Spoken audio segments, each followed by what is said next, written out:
Hey guys, for this tutorial, I'm going to show you how to make an ebook cover here in Canva.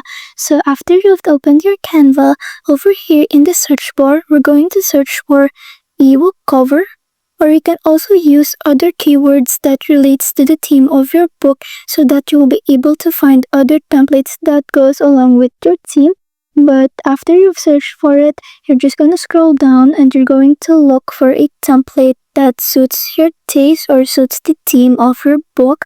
And after that, just click on the template that you'd like to use. Then click on customize this template.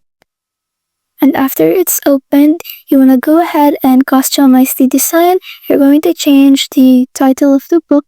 And you can also change other text that appears in the design. And after that, just click on share over here at the top. Then click on download. Then choose the file type. Then click on download again. And that's it. Thanks for watching.